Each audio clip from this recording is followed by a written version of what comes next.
Well, good afternoon, everybody. It's extremely nice to see so many folks from the department of SMG, from CBS, and best of all, to see people from outside Copenhagen Business School. Family and friends, you're especially welcome. I hope you're going to have an interesting time, and we're all very much looking forward to hearing what Bo has to say. My name is Alan Irwin. I'm the Dean of Champagne at Copenhagen Business School, but we're not actually going to give this bottle to Bo right now. We're going to wait an hour or so, and then we'll see how we feel at that moment in terms of whether it should be possible. This is a great time for celebration. I think it's an extremely happy occasion.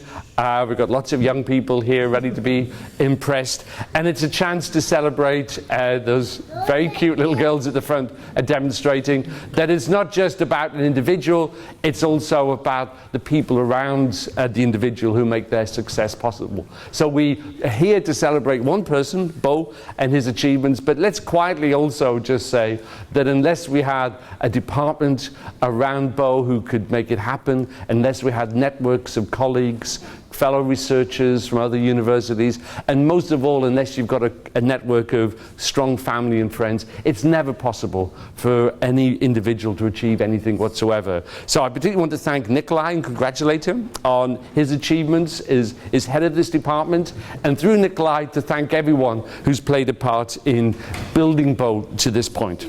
Now, I heard someone asking the question just before the start, what exactly is an MSO? Well, what is an MSO? It means with special responsibilities, but that doesn't really convey it very well. Meltseli opgaver.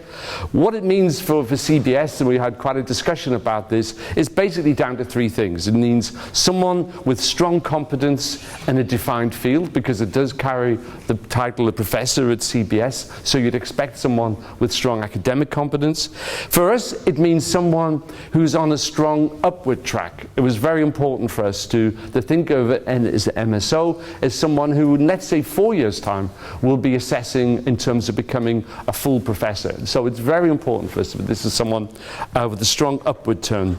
And I think we would say, because of the kind of institution that we are, it's someone who, of course, makes a strong contribution in terms of research, but let's also say how much we value education and how much we value dissemination and service at the same time. So it needs to be someone who can fulfill all these three things.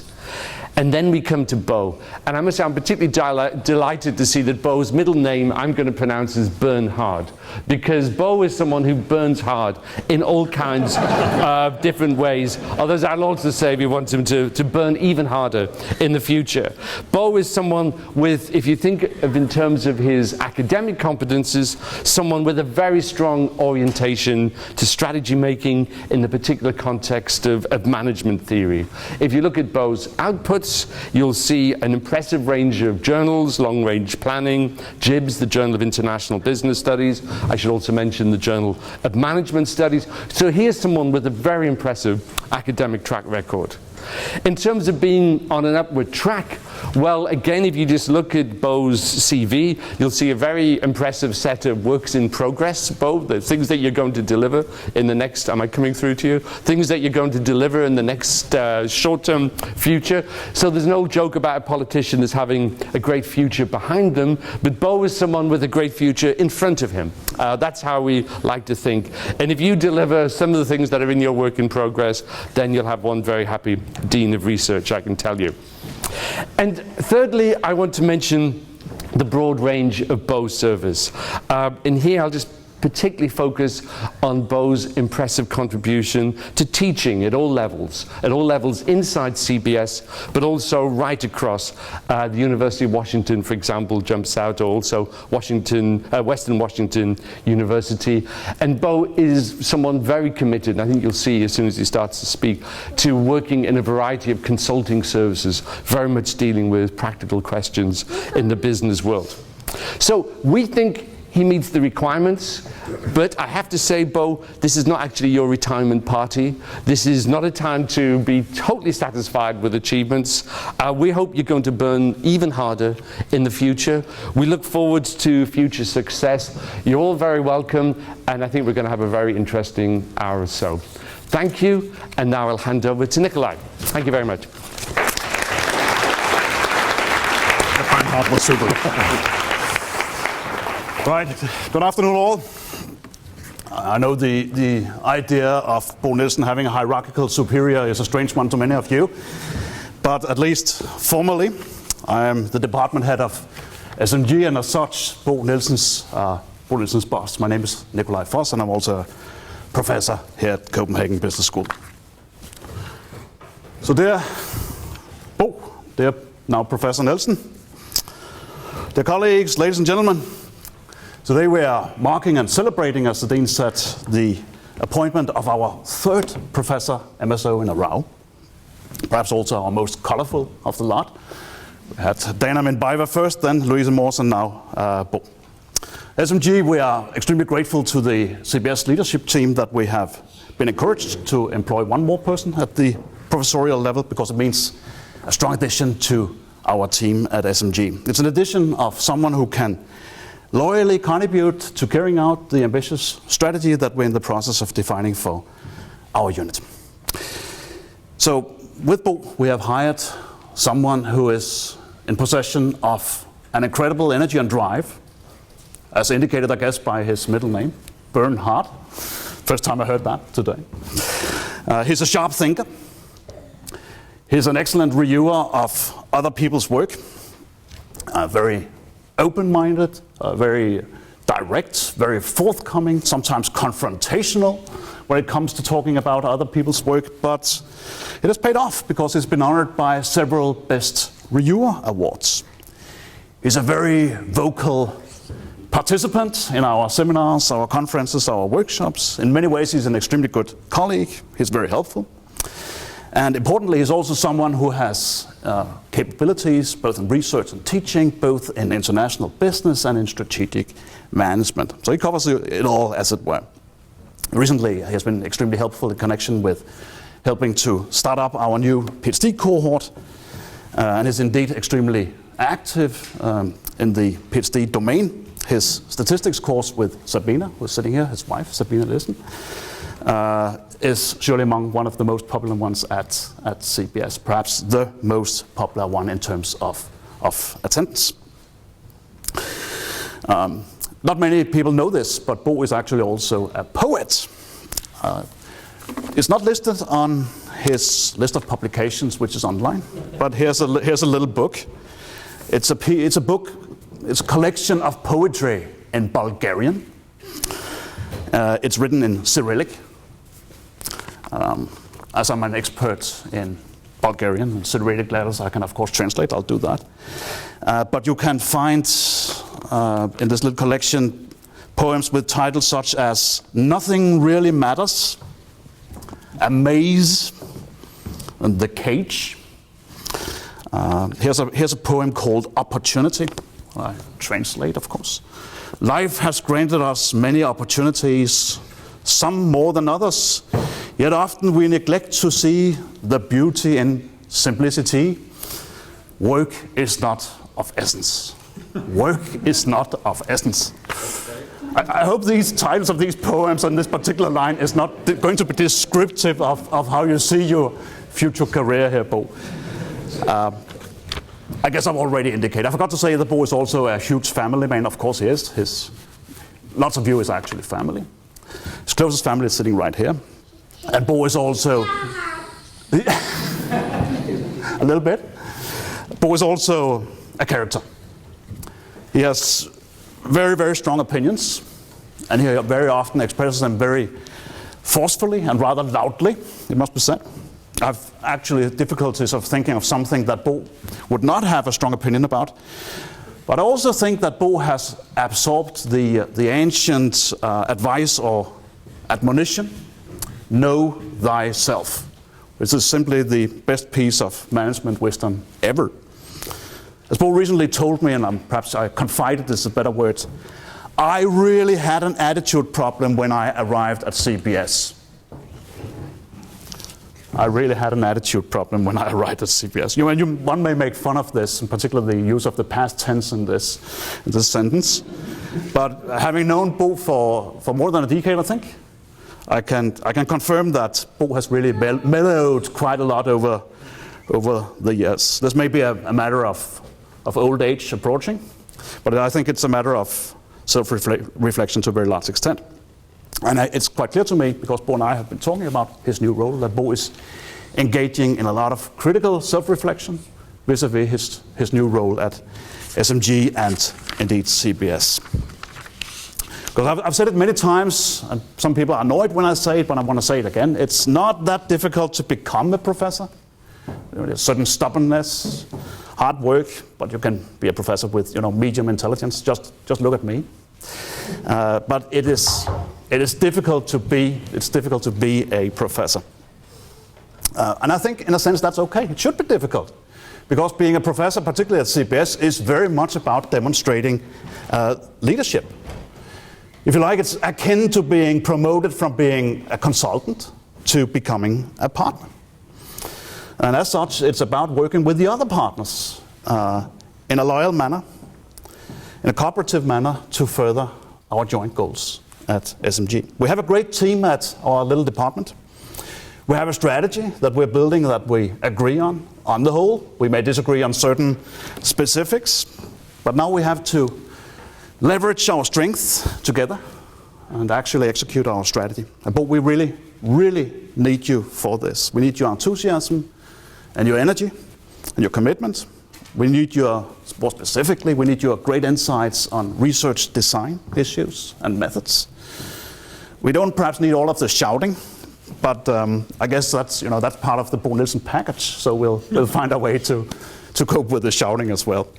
Lots of congratulations on your promotion, Bo, and I and the rest of the room look forward to your talk on multi-level issues as they pertain to strategic decision making.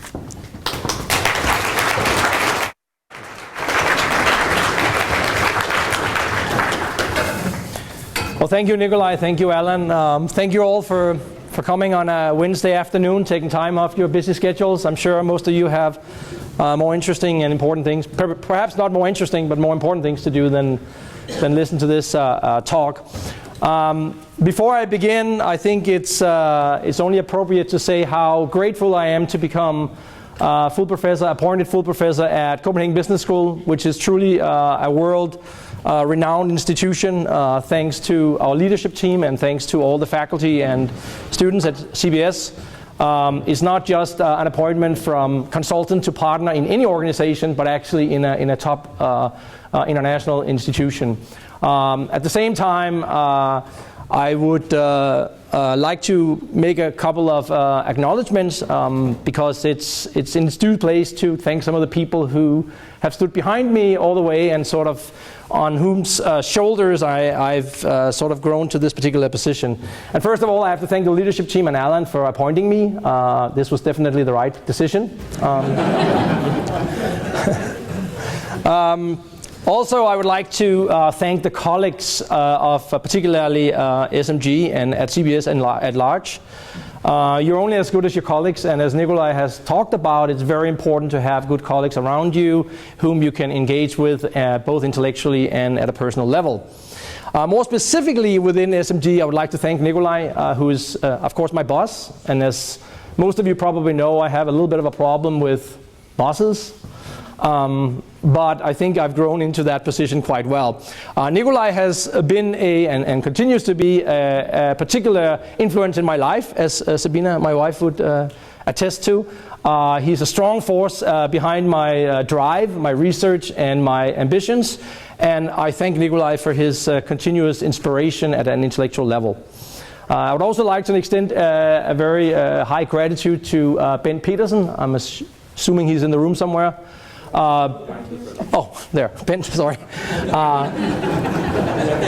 Ben Peterson was my advisor during the PhD years, the early days as we call them, but he's continued to be a strong mentor towards my development throughout the last decade and more, and I consider him not only a mentor but also a very close friend.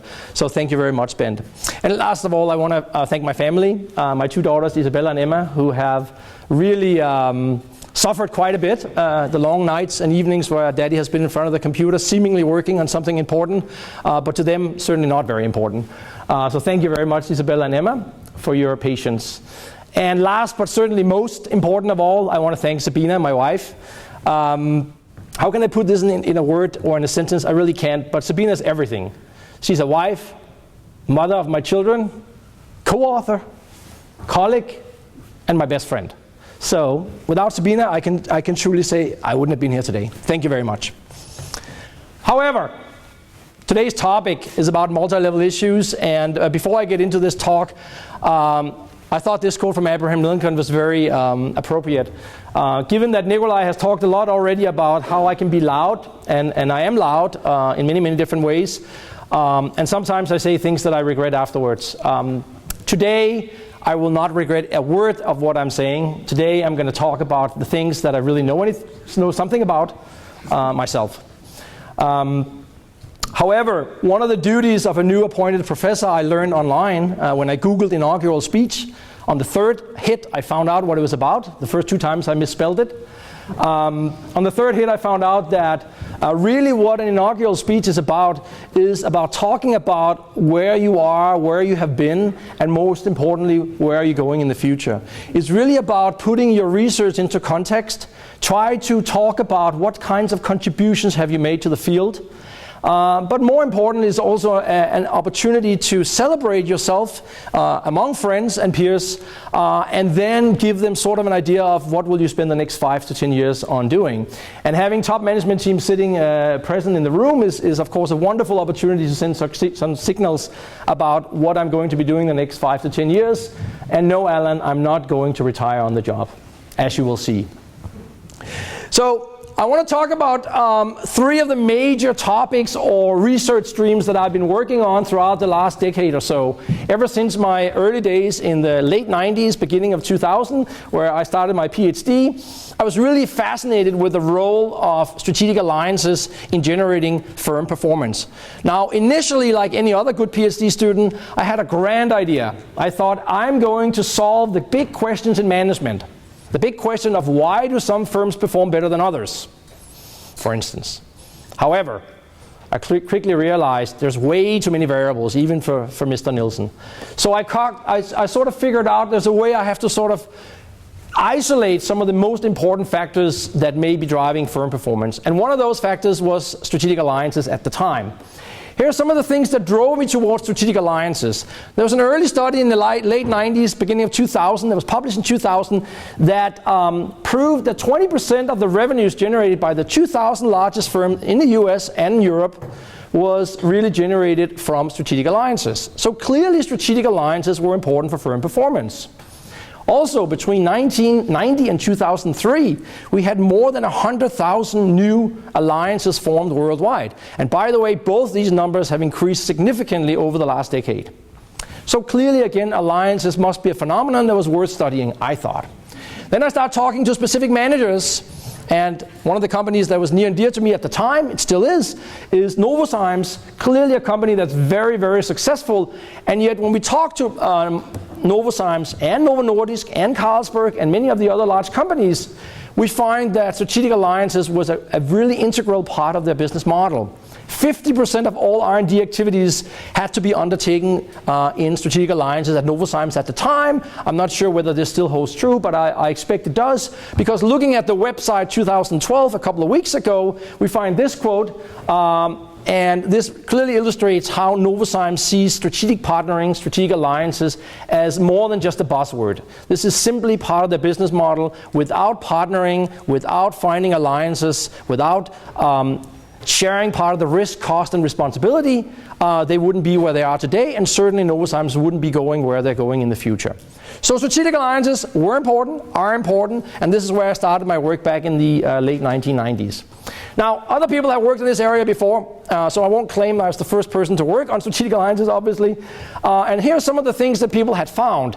They found that there are factors we could isolate within strategic alliances that were particularly important for the performance implications. Partner selection, motivation behind, and governance and structure of the alliances was particularly relevant for performance of these alliances. So what new could I bring to the picture when I came in as a relatively green scholar in 1999? Well, one of the things I found out was that although this has been studied for decades before I came in, people had studied it in isolation.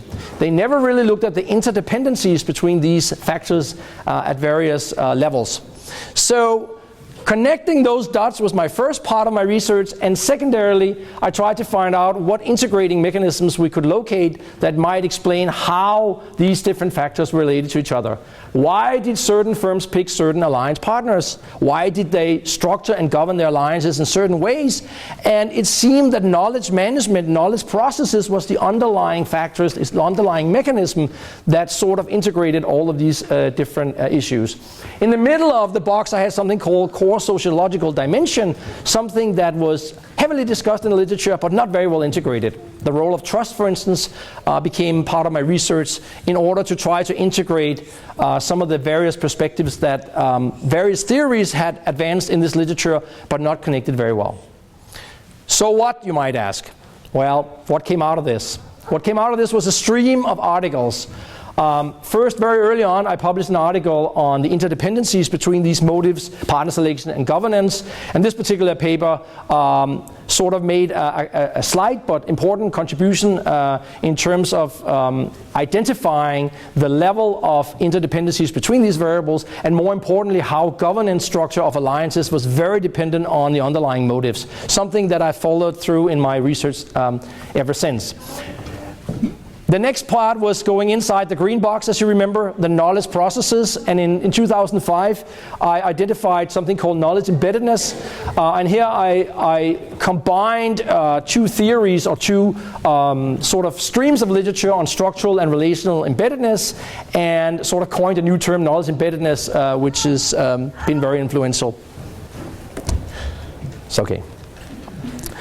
Later on, I got more interested into the performance measurement of strategic alliances. Talking to people in management, they said, this is fine, this is interesting, this is good. Actually, they didn't say that. They said, this is really not very interesting. Why should we care about knowledge embeddedness, some construct that you have developed?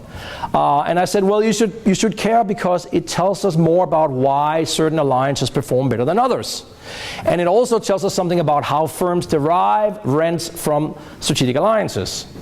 And now they sort of became more interested in this particular topic.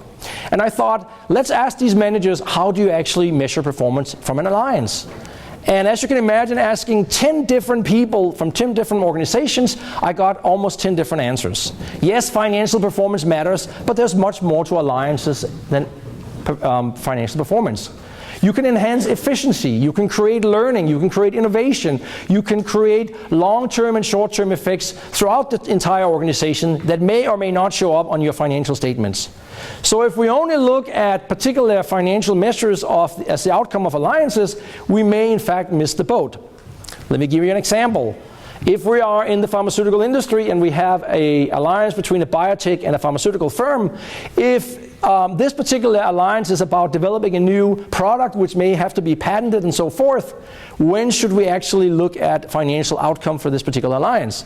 It may take 10 to 15 years to get the patent through American and other types of agencies, and before this product makes it to market and actually makes some kind of financial bottom line effect, there may be a long time span. So looking only at financial performance didn't really do it. And so one of the major contributions of this paper was to link different types of alliance functions, different types of antecedent variables to different types of outcomes. And these outcomes ranges from efficiency to learning to synergies to financial outcomes. And this has been a very influential paper, not only theoretically, but also empirically. I'm very happy to say I know at least 2 organizations that have at least tried to use this particular framework in their day-to-day operations of alliances. So this goes to the practical relevance of at least some of my research. When I was at Western Washington University, which was in the period between between 2003 and 2007. I also worked on the outlying institutional context of strategic alliances. And this is something that you'll hear, hopefully given time, I will come back to. Because one of the things that is really driving my research these days is the role of context. I want to contextualize everything. And if you looked at the title of this talk, it's really about contextualizing strategic decision making. Strategic decision making, strategic alliances, strategy is not just about strategy, it's about strategy in context. It's about making decisions in context. If we can learn more about these issues, we can probably get closer to more optional types of ways of making strategic management. And this particular paper looked at that and was one of the first papers to show that there is a very clear trade-off between what we can call trust and institutional infrastructure of a particular country, particularly the infrastructure surrounding intellectual capital rules and rights protections. And we showed in different international contexts how that may vary in terms of governance of alliances. Then I worked with my wife, who just had to leave, on a very important paper in Journal Management Studies, where we showed two important things. First of all, we showed that learning and innovation are two different things. Up to this point, everybody assumed that learning led to innovation. We showed that learning and innovation are not necessarily related. You can learn without innovating. You can innovate without learning. But more interestingly, we found that the roads towards learning and the roads towards innovation can be quite different, and they have quite different meanings for different organizations. And so when you look at these types of variables, you'll find very explicit managerial implications, such as how should we organize our organization or our alliances if the outcome we're seeking is more based on innovation rather than learning. Learning can be internalized in the organization, whereas innovation is typically something that leads to some kind of either product or process innovation. These two things are very different, and we show that in this particular paper. And then I've also worked on some papers on fit, strategic fit, and governance and performance, but I won't come too much into these, just to show that there's still stuff coming out. The second very important research stream that I've been working on is what I just mentioned before, strategy and context. And actually, let me step back a moment. What happens when you have to give an inaugural speech and you have to talk about your own research is that you have to try to fit it into boxes. So in this case, I chose 3 boxes because that's what other people do. So I thought maybe I can put my research into 3 different streams. It was very difficult. They really weren't thought of as 3 different streams when I developed this research, but I think it might make sense to present them in this way. I worked on a couple of papers here that I'll just list quickly that talks about the different types of context that organizations make strategy in. Some of these papers look specifically at the internal context of the organization. Some of them combine it with the external context, the industry context, the institutional context. And the idea behind this line of research is that strategy is made in context. The more we understand these internal, organizational, structural types of context variables and the embeddedness of firms in industry, competitive environments, and institutional environments, the more likely we are to get a true picture of how and why strategies develop in a certain way, and more importantly, which strategies are more successful than others. Now, if you're a manager in this room right now, you probably say, wait a minute, I've heard this story before. And indeed you have. If you're a manager, you probably deal with this every day. You understand that strategy is made in context. The problem is, how do we actually account for this context? How do we make context part of our strategy making? Not only in reactive ways, but also in forward-looking ways. And fortunately for you all, I have the answer for that a little bit later. The third stream of research that I've engaged in, and this is very much driven by my dear wife, who did her dissertation on the upper echelons and top management teams. And I have decided a while ago, actually in 2007 when we got married, that I might as well get interested in her research and getting her interested in my research. Otherwise, we're going to be spending too much time talking in different areas, and since we have to spend so much time together, we might as well become a team. And if you look at our CV, both of us, you'll see that we've actually become a very effective team in terms of developing research and teaching as well. In this particular stream of research, what we're really interested in is, why do top management teams look the way they do? In other words, why do firms hire specific people into the top management team? And being an international scholar, I'm interested in why do firms hire foreigners into top management teams? It's a growing phenomenon, particularly in Europe, but also in the US now. Firms start increasingly to hire foreigners into the upper echelons, into the boardrooms and the top management teams of their firms. And in this particular paper, we wanted to explain why would you hire a foreigner over a national top manager.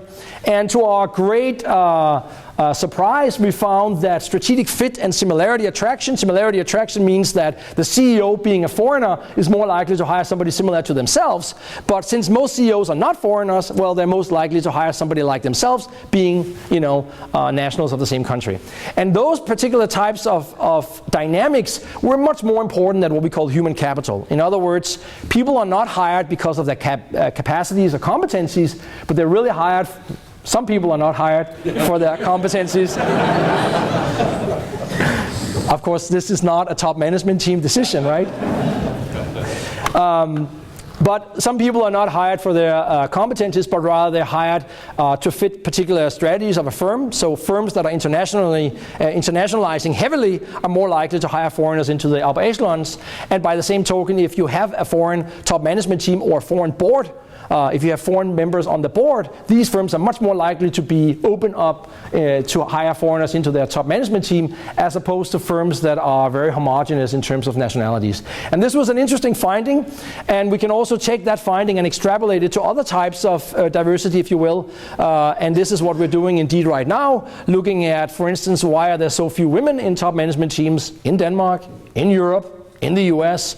And this is, of course, a hot topic given that this is being discussed at the highest level of policymakers right now. We also try to link this to strategic choice, and now it becomes interesting, I think, because it's not so interesting to say ex post, why are there so few foreigners in top management teams, but more interestingly, it might be interesting to say something about under what conditions or what types of choices do these top managers make if they are foreigners, for instance. Do top managers make different choices than if they're foreigners than nationals would do? If this is not the case, then obviously there's no reason to hire a foreigner, or there's at least no cost or benefit to doing so. But what we found that top management teams that are culturally or nationally diverse are much more likely to be less risk-taking in their strategic choices versus very homogeneous single culture top management teams. So when we looked at foreign entry modes, we found that top management teams that have different nationalities, they're likely to go for collaborative modes, such as joint ventures or alliances, where we know that the risk of going into a new country is relatively high, and we want to share that risk through investments together with a local partner.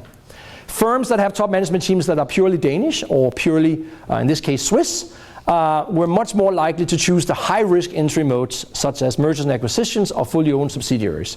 So this has something to do with the choices made by top management team members. We'll get back to that in a minute as well.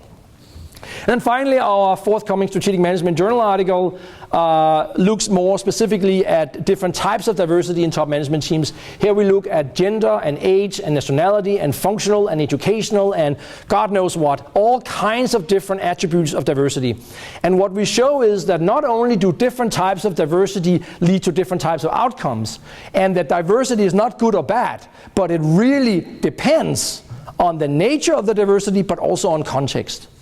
And this multi-level study shows that depending on the nature of the team setting that decisions are made within, depending on the firm level strategies and the industry environment you're in, different types of diversity may lead to very different outcomes. In fact, it may be good to have nationality diversity under certain circumstances, but bad or at least have no effect in other circumstances.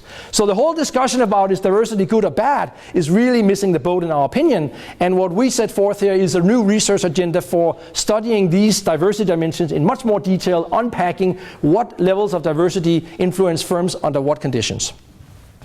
Okay, that's it. Now that's it for my previous research, which is at this point I could go on vacation and maybe try to retire, but as we just heard, I can't do that. So what I'm going to talk about now is I'm going to talk about the pipeline that Alan was just alluding to a minute ago. In other words, what is coming? What is coming over the next year or two? And then after that, I'm going to make it a little bit more abstract and talk about the next 5 to 10 years of my research. I'm going to propel a new agenda for research on strategic decision making, which is multi-level, it is international, it is dynamic, it is everything you could ever perceive and ever want. And more importantly, it's also directly relevant to management, we hope.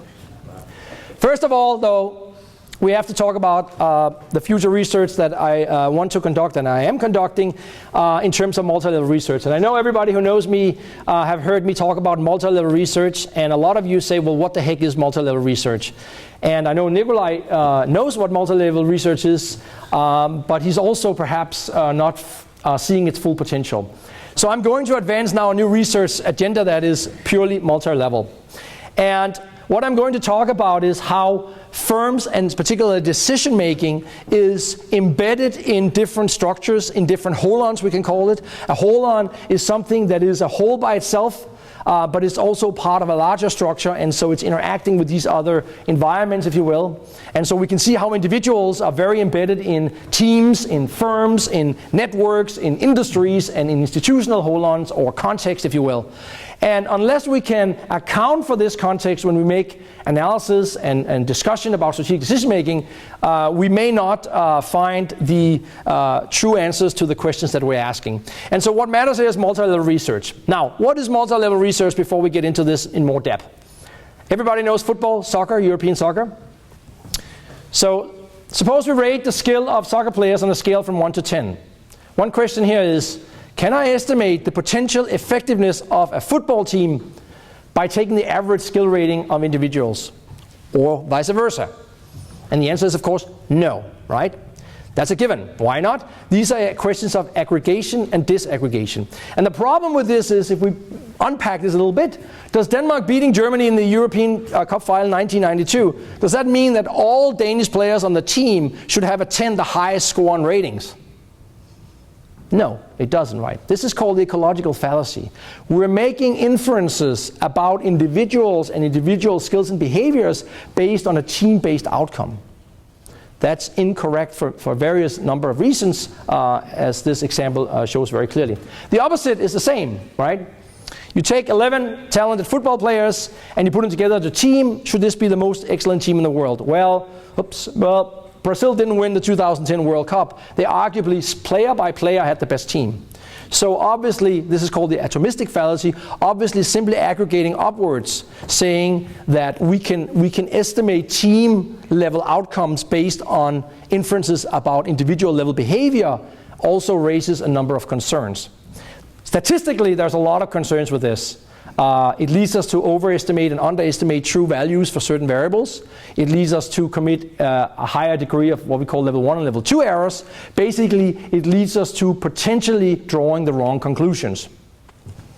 What we're talking about here is really nesting. We're talking about nesting structures. We're talking about nesting a decision, or nesting a firm, or nesting an individual within its holons, its higher level embedded structures. And if we understand the nestedness or the structures of our data, of the phenomenon we're looking at, we can now deconstruct that and try to figure out where exactly is it that we're going to be looking for variables of interest. This is a relatively simple and yet not so simple example. Individuals are nested within teams. So you can have 5 individuals on a team. You can have several teams within an organization. And then that's called hierarchical nesting. Relatively simple 3-level hierarchical nesting. But at the top of this, you see now we have, again, a diverging nesting.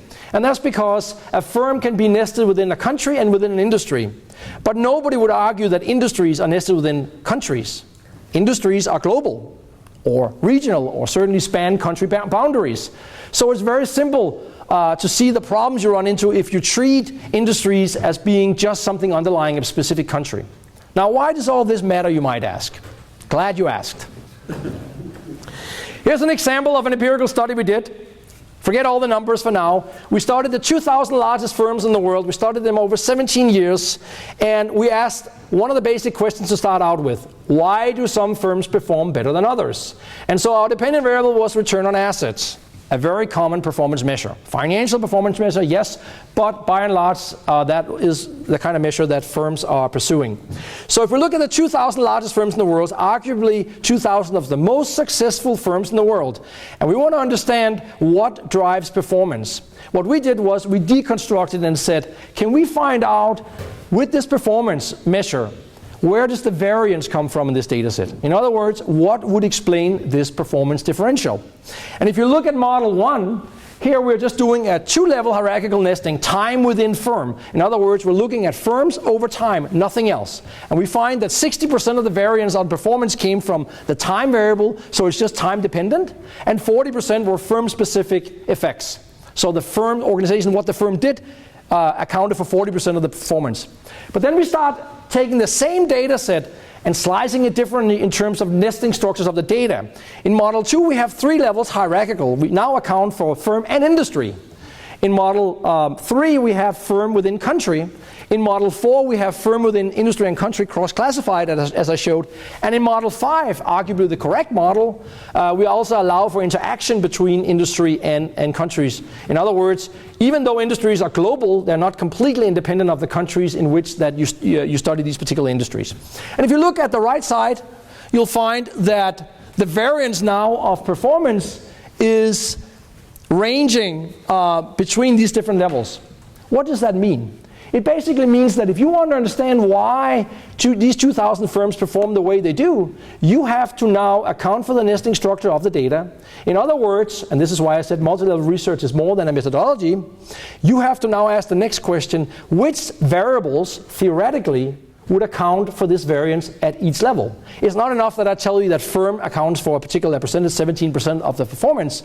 Now I want to ask, is it the firm resources? Is it the firm top management team? Is it the firm's capabilities? Is it the firm's financial performance? What is it that accounts for this? What accounts within the firm for these particular levels of variance? That I have to explain with variables. And the same at industry level. I need to know not only that industry accounts for 15% of the variance, 17%, 18% of the variance, but I have to find out what part of the industry variables account for this. Is it the concentration of the industry? Is it the infrastructure? Is it the growth of the industry? Is it the level and number of international competitors to local competitors? Is it what kind of dynamics at the industry level drives this? And the same at the country level. So it clearly has both empirical and theoretical implications. If you want to look at the empirical implications in more detail, we started what is called the IP relationship, internationalization performance, sort of like the holy grail in international business. The idea is, if firms internationalize, go abroad, typically we would expect them to do better. They perform better when they go abroad. But is this true? Is it true for all organizations? Does it depend on the type of organization, the type of context, the type of internationalization, whatever? And the answer is, of course, yes. So in the literature, there is a big debate about this. People have studied this hundreds of times, if not thousands of times, and they found everything. They found a linear negative relationship, a linear positive relationship, U-shaped, inverted U-shape, S-curve, N-curve, M-curve, curves I can't even pronounce. So what did we do? We said simply, you're all wrong. First of all, you're not studying it longitudinally, you're not studying it on the right data set, the same data set, and you're not accounting for the correct nesting structure. So we did that on the same data set. And model 1, 2-level hierarchical nesting, we find no relationship whatsoever. Actually, Jean-François Renard would be very happy with this because he argues theoretically there should be no systematic relationship. But we do think that firms that internationalize probably do it for a certain reason. It's likely that they are trying to at least enhance their performance. And so if we look at a more complex nesting structure, we looked at time within firm within industry, a 3-level hierarchical structure, we find a U-curve. In the beginning, the firms perform worse. Liability of foreigners, there are costs associated with going abroad. But over time, they learn how to deal with these international markets and they start performing better. If we do a 3-level hierarchical structure where we account for country but not industry, we find a positive linear relationship. You're always performing better the more you internationalize over time. If we do a 4-level cross-nested type of structure, we again find the U-shaped relationship. And then when we do the correct, arguably correct nesting structure in model 5, we find the ever-elusive S-curve. That is, firms initially take a hit when they go abroad, Then they learn how to go international, and they become more efficient, more effective at it. And at a certain time, they over-internationalize. They go into marginal markets where the cost outweighs the benefits. And so they start losing out on these subsequent internationalization efforts over time. So multi-level research is important. It's important empirically, and it's important theoretically. And it's much more than a method. And therefore, this is what I'm going to spend the next 5 years of my life on, at least. But just to appease our dean, research dean, that I do have research in progress, as you know. In fact, I have some stuff that is not even on the CV yet. Let me talk about the 3 research streams that I mentioned before and what I'm doing currently. And by currently, I mean as of probably a couple of hours ago when I was working on one of these papers. In fact, this morning we finished one of them. One of the papers, one of the topics I'm looking at right now is strategic alliances. I'm returning to sort of the cradle of my PhD, but now I want to look at them in a more multi-level perspective. And one paper we're looking at is to try to look at the diversity of portfolios. So alliances, firms have multiple alliances. That's called an alliance portfolio. And alliance portfolios are actually nested within the firm. And then again, we need to account for industry and country level effects. And we want to understand different types of diversity in those portfolios. How does that affect performance? I'm also working on a theory piece where I simply create in hyphens, create an overarching theoretical model of alliances that is multi-level. Strategy and context, we have a paper under R&R in JIPS where we look at global cities and subsidiary location. Here we basically say that the literature that talks about location in terms of countries or regions are missing the boat. Firms like Novo Nordisk, Novozymes, Carlsberg, and so forth, they really don't make decisions based on countries only, or at least I hope not. In fact, it's much more localized within these countries, and an emerging phenomenon is global cities. Global cities have certain attributes that help reduce the liability of foreigners costs we saw before that might reduce your benefits of going abroad in the initial stages. And so we're looking at 6,500 entry modes by Japanese firms into all types of cities around the world.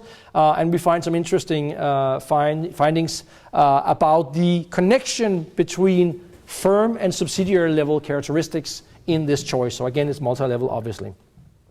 I'm also working on a paper with some people over in London and in China on fiscal policies and institutional environments and how they influence managers' ability to make decisions.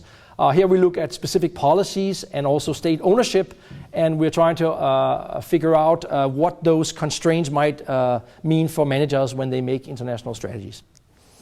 And of course, I'm working on upper echelons as well. Here we're working on a piece with Marta Gellerknut and Sabina on the new corporate elites, we call it, for lack of a better title. Here we're studying American boardrooms. American boardrooms look very differently today than they did 10 years ago. The route to these boardrooms used to be Ivy League schools and various other functional and educational backgrounds that are very similar. But today we see a new type of people elevated to these positions, and it's much more based on social networks than anything else, something that other people at our department is also working on. So here's another opportunity to collaborate. All right, 10 minutes left. How are we doing? Are we all awake still?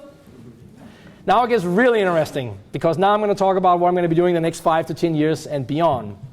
And of course, everything is multi-level.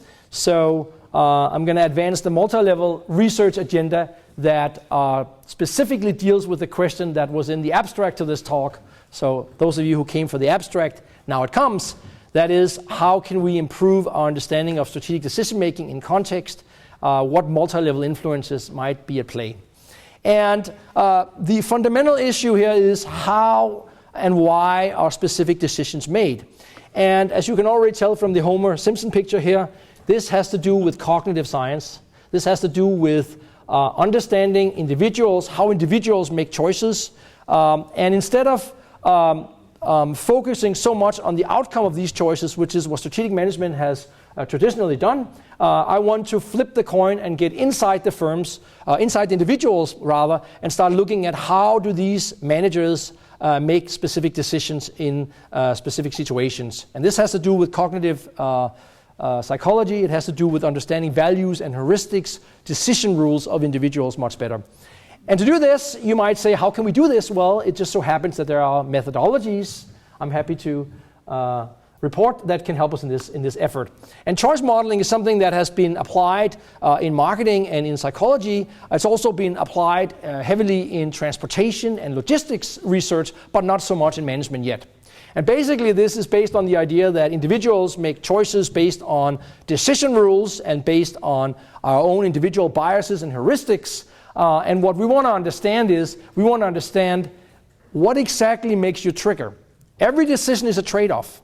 For instance, this morning I had a trade-off between should I take the bicycle, the train, or my own car. And I made a choice.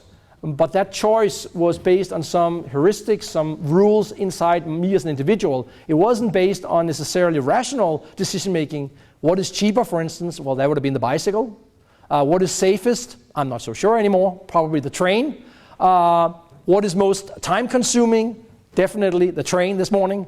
I'm not sure which one of these actually took precedence. So there's different decision rules that come into play in different decisions. And what we're really looking for is we're looking to understand what is it that makes people make specific choices in specific situations. And this can be applied to the three issues I talked about before. Strategic alliances, for instance, we know very little about partner selection.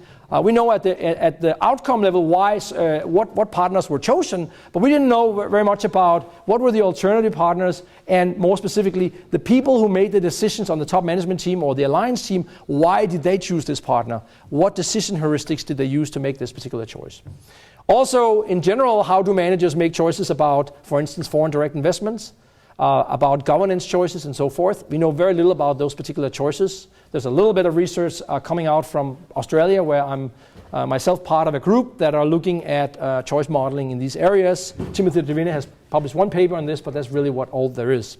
And of course, in top upper echelons, why do top management team and boards look the way they do? How do we select people into these top management teams? What really makes CEOs, for instance, or board members make a decision between two individuals? This can be very much applied to the situation of women, for instance, that on boards that is being discussed heavily in the political circles these days.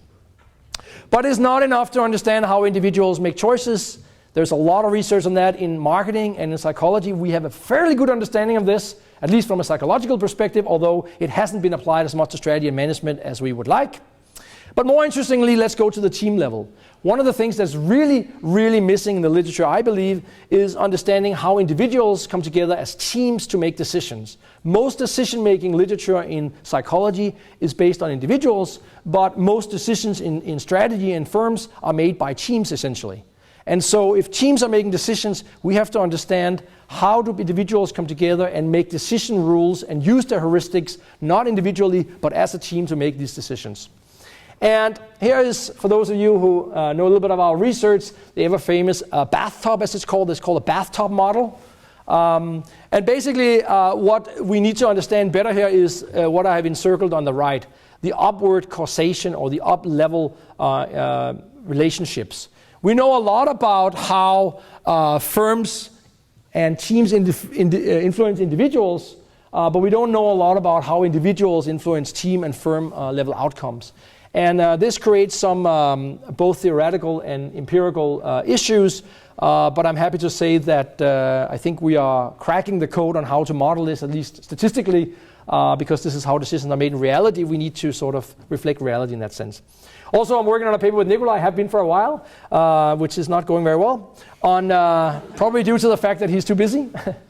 But it's on interlevel mechanisms in management. Again, back to the bathtub, we want to understand a little bit more about interlevel causality and causation. Causation is misunderstood in management, so we start studying biology, complex systems. Also, we have studied, or Nikolai has at least looked into philosophy, and they have a very different understanding of what can cause other things. So it's very simple for us to draw a picture like this and say, well, we think that Y can influence C upward, but in reality, when you look at biological systems, for instance, this is very rarely the case, if ever. So if we're modeling something in management and strategy and decision making, which is not true for nature, this makes us wonder whether this is really also true for management decision making. Now, this is very complex. This is psychology and biology, but I have to spend the next 5-10 years on something, and when I ask for additional funding, now you know why. Context, back to context. It's not enough to understand how individuals make decisions, how Teams come together to make decisions, but we also have to understand how these decisions are context dependent.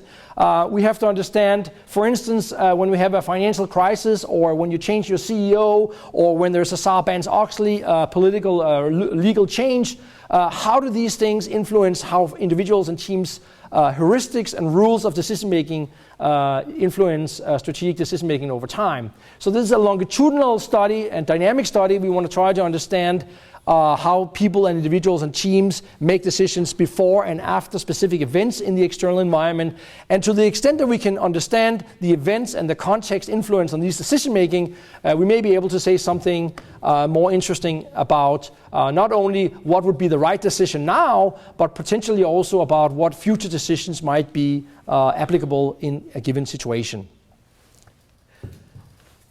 And I brought out the word future as the clock closes in on 4 o'clock. I understand that I am the only thing between you and drinks. So I do foresee and predict not beer, but wine and champagne in your near future. So if you're not awake, now is the time to wake up. Can we say anything about future? Can managers predict the future? Can managers make better decisions in the future? I'm glad you asked. The answer is, of course, yes, they can. More interestingly, though, talking to managers, Novozymes and other large firms, this is what's on the agenda right now. We're very good at reacting to environmental changes after the fact. We're very good at making strategies based on extrapolations of what has been in the past. But we're very bad at actually foreseeing the future or shaping the future within our own domain, in our own industry. And I think this is where management needs to go if we want to see the next generation of successful firms. So this is decision-making under high levels of complexity, uncertainty, and change. It's much more than predicting the future. In fact, it's not predicting the future. It is identifying the key trends and the interactions among these important variables at the different layers of hold-ons, the different layers of context. And as we see changes happen, or we influence those changes ourselves, we can build what we call multi-level scenarios. And these scenarios are not just extrapolating from the past to the future, but they're actually allowing for multiple plausible future scenarios, and strategy makers can then make decisions based on multiple different potential futures. It sounds a little bit like quantum mechanics to you, probably. It is, in fact, a little bit like quantum mechanics. And rather than me going into specifics about how this is going to be done by Bayesian statistics and multi-level choice modeling, I will just say that this is something that's on the agenda of many firms, including Carlsberg, Lego, Novozymes, Novo Nordisk. It has been applied by some firms. BP and the oil industry has been sort of the leaders on that, but it's certainly a future research area that I'm interested in and that I'm going to advance at SMG. And I'm happy to say that I have a PhD student, Jose, who's currently working on a project along these lines, although maybe not with these words, for Novozymes in terms of developing scenario analytical techniques for firms. And with those words, I have one more thing here. Let's see if we can have it. Oops. With those words, I would like to thank you all for coming this afternoon. I made it before 4 o'clock. I hope this has been as enlightening for you as it is for me. Going through this journey myself, trying to figure out what I am doing and what I will be doing was not an easy task. And for those of you who are aspiring to become full professors at SMG or at CBS, good luck. It's an interesting journey, but it's not without its perils. Fortunately, we have good management teams that take good care of us. Thank you very much for coming. Congratulations.